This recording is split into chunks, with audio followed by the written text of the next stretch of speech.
Muy buenos días, queridos amigos, estimados hermanos. Hoy es jueves 8 de febrero del año 2024 y vamos a tener la reflexión de la lección de escuela sabática que se titula El juicio del Señor en el santuario.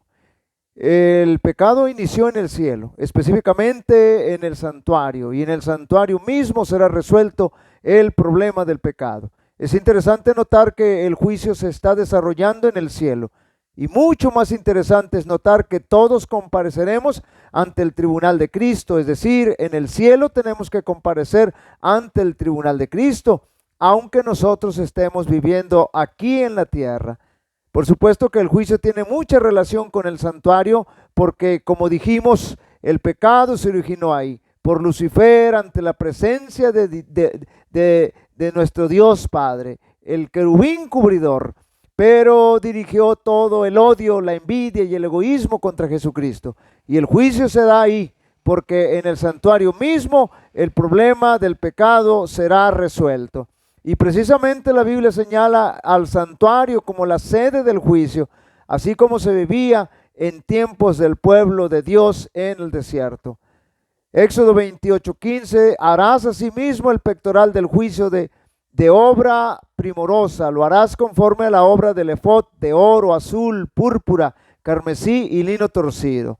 Éxodo 28 al 30, y juntarán el pectoral por sus anillos y los dos anillos del efod con un cordón azul para que esté sobre el cinto del efod y no se separe del pectoral del efod. Y llevará a Aarón los nombres de los hijos de Israel en el pectoral del juicio sobre su corazón cuando entre en el santuario, por memorial, note bien, cuando entre en el santuario, por memorial delante de Jehová continuamente, y tendrá el pectoral del juicio, Urín y Tumín, para que estén sobre el corazón de Aarón cuando entre delante de Jehová. Llevará siempre Aarón el juicio de los hijos de Israel sobre su corazón delante de Jehová.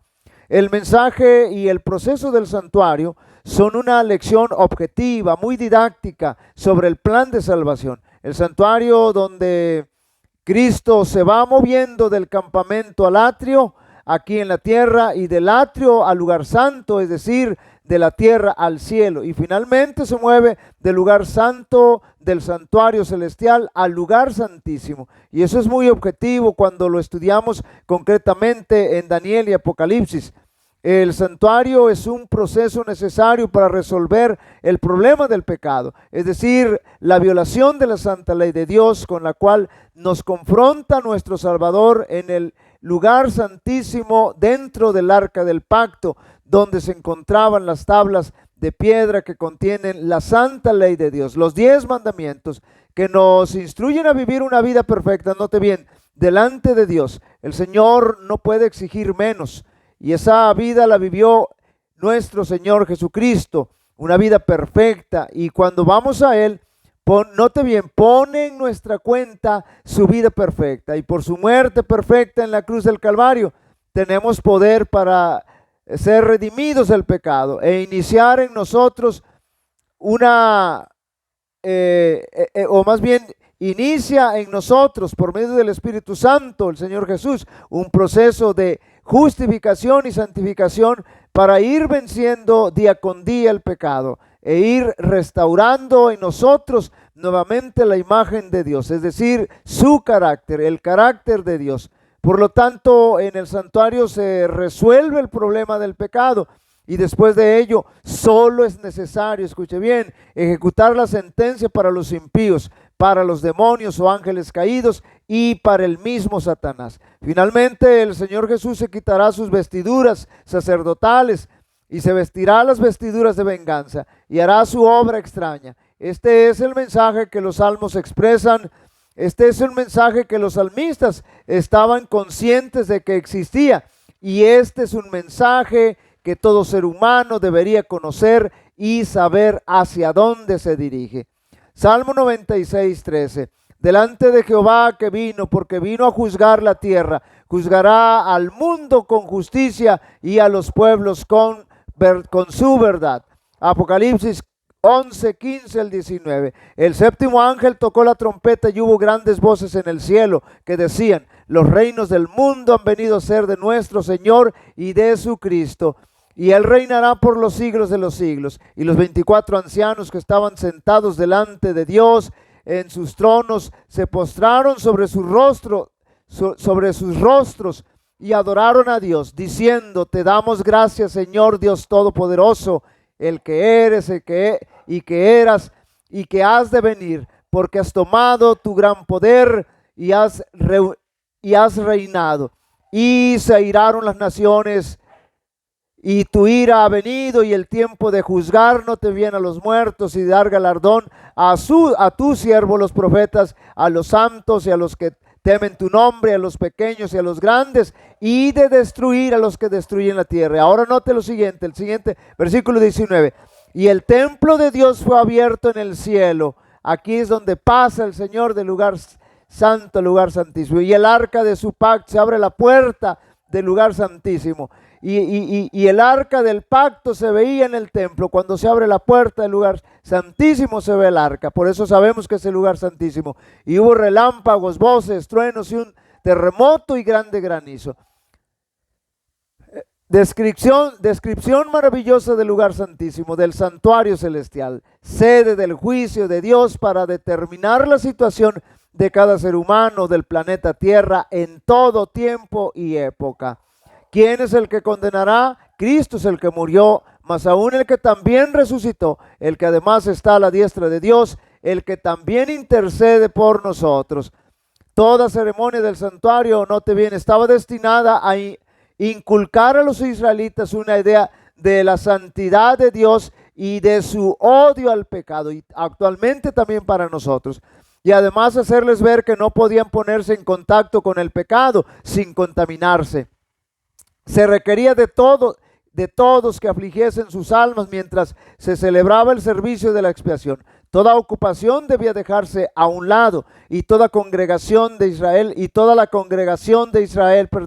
debía pasar el día en solemne humillación ante Dios, con oración, ayuno y examen profundo del corazón. El día de la expiación, el sumo sacerdote, después de haberse tomado una víctima ofrecida por la congregación, iba al lugar santísimo con la sangre de dicha víctima y rociaba en ella el propiciatorio, es decir, la tapa del arca del pacto, encima, note bien, encima mismo de la ley, para dar satisfacción a sus exigencias. Por eso decíamos que el Señor Jesús nos confronta con la santa ley de Dios en el lugar santísimo, pero porque Dios exige perfección, y entonces Él ahí nos ofrece su vida perfecta.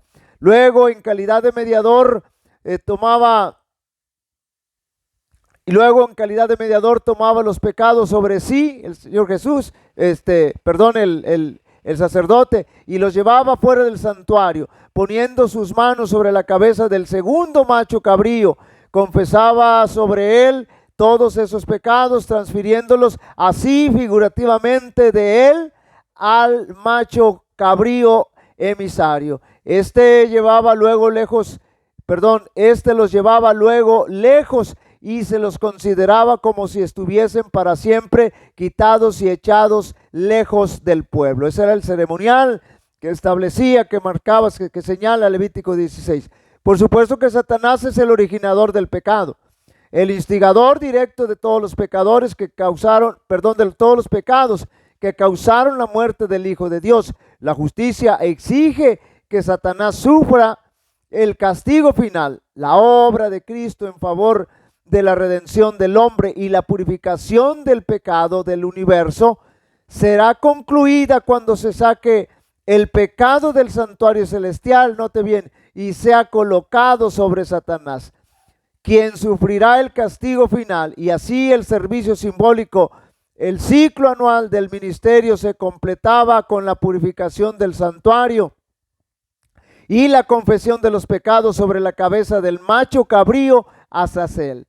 De este modo, en el servicio del tabernáculo y en el templo que posteriormente ocupó su lugar, se enseñaban directamente, note bien, al pueblo las grandes verdades relativas a la muerte y al ministerio de Cristo, y una vez al año sus pensamientos eran llevados hacia los acontecimientos finales de la gran controversia entre Cristo y Satanás, y hacia la purificación final y hacia la purificación final del universo, que lo limpiará del pecado y de los pecadores.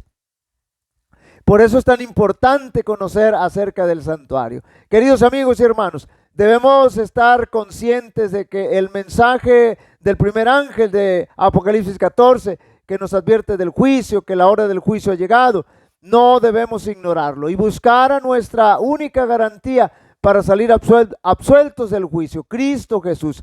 Abramos nuestro corazón a Cristo Jesús y dejemos nuestra vida en sus manos. Jehová te bendiga y te guarde. Jehová haga resplandecer su rostro sobre ti y tenga de ti misericordia. Jehová alce sobre ti su rostro y te dé paz. Y pondrán mi nombre sobre los israelitas y yo los bendeciré. Dios bendiga a cada uno de vosotros.